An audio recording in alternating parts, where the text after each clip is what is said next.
sahabat Kompas TV, saat ini saya lagi ada di Cikopo. Tadi saya habis diajak jalan-jalan, muter-muter, ngeliat pantauan udara pakai helikopter. Gimana sih kondisi di ruas tol di 4 hari menjelang Hari Raya Idul Fitri 2022. Kita tanya langsung nih, saya nggak sendiri, saya ada bareng Pak Menhub. Halo Pak Menhub. Halo Kompas TV. Ada Pak Dirgakum Korlantas. Halo Pak. Saya mau ke Pak Menhub dulu. Pak Menhub, ini kan 4 hari jelang Lebaran. Tadi kita lihat dari pantauan udara sebenarnya lebih lancar ya Pak. Tapi tadi pagi sempat macet. Apa memang ada jam-jam tertentu Pak, jam rawan macetnya? Jadi saya bersyukur ya tidak ada kemacetan karena pada dasarnya hari ini adalah genap ya. Genap ya. Mudah-mudahan yang jalan ini yang genap sehingga ada penurunan tidak maksimal. Dan apa yang kita lakukan sesuai apa yang disampaikan dengan Kakor Lantas dan kami laporkan juga ke Pak Presiden bahwa 4 rekayasa itu kita lakukan secara bertahap, lihat situasi. Nah, kalau kita lihat dari udara tadi, maka yang baru dilakukan adalah kontraflow. Ya. Mungkin ganjil genap sudah berjalan sedikit, ya. Tapi one way belum dilakukan. Artinya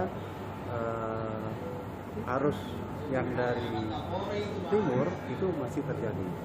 Nah, kalau kita bicara mengenai kemungkinan probabilitas, kita memang ada yang unpredictable, ada yang predictable. Yang predictable beberapa yang mengakibatkan kemacetan.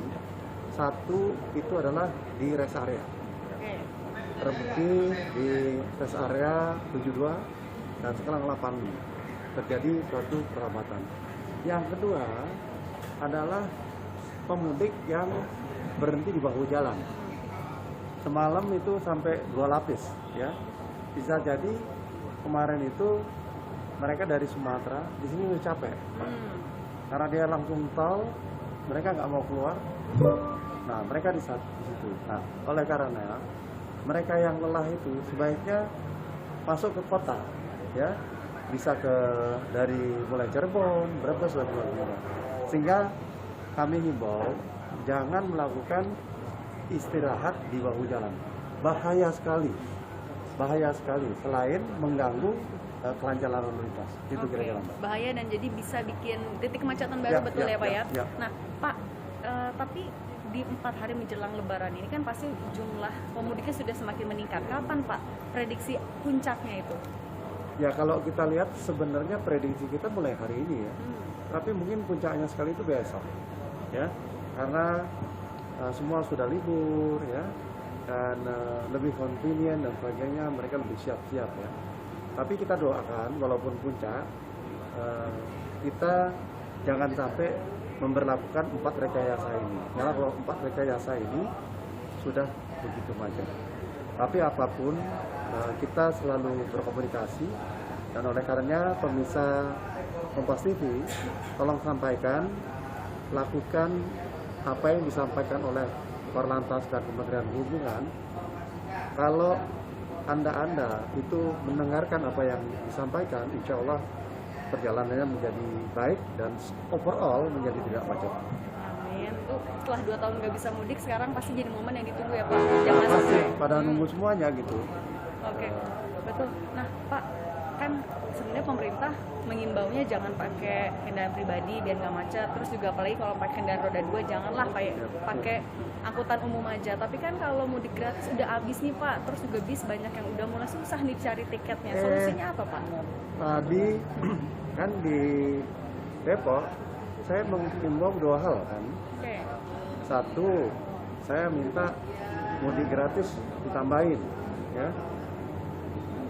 Berapa jam saya telepon, dapat 400 bis. Waduh, bagus. Ya, bagus sekali. Nah, oleh karenanya kita minta itu dari BUMN semuanya ya. Saya minta kementerian dan lembaga dan swasta itu melakukan yang sama. Paling tidak untuk masing-masing warganya atau anak buahnya gitu. Jadi saya pikir mudik gratis itu luar biasa. Saya catat satu keluarga, mereka bisa menghemat 3 juta. Kalau orang 5, satu keluarga.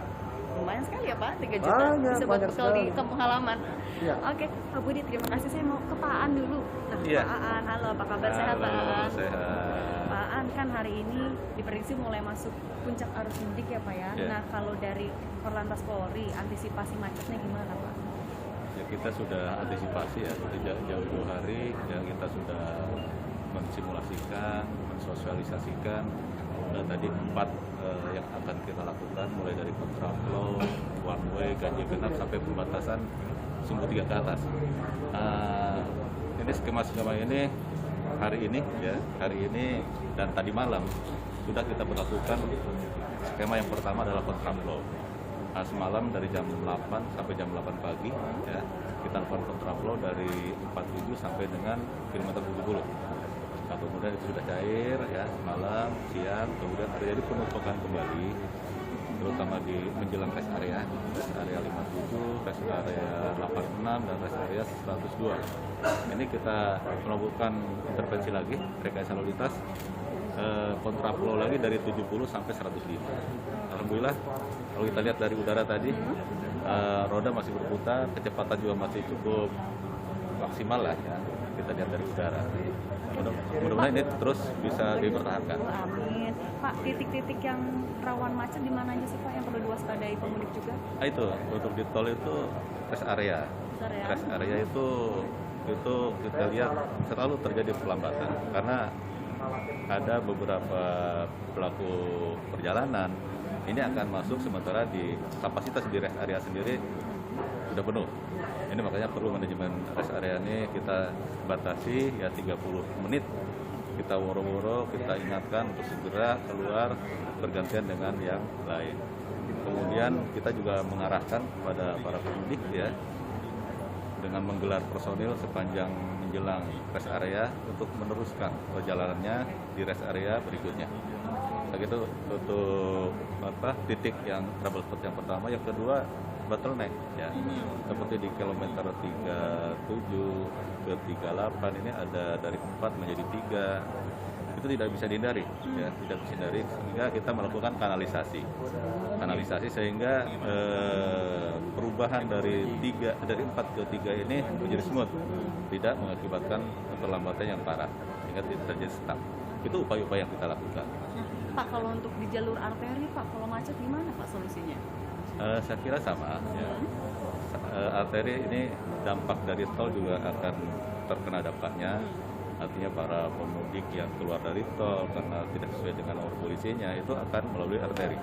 Di arteri sendiri kita sudah siapkan ya beberapa rekayasa lalu lintas ya. Mulai dari kontraflow sepenggal. Sama ya Pak? Ya sama, kontraflow, one way sampai pengalihan arus ke jalur arteri. Di jalur arteri juga sudah kita survei ya.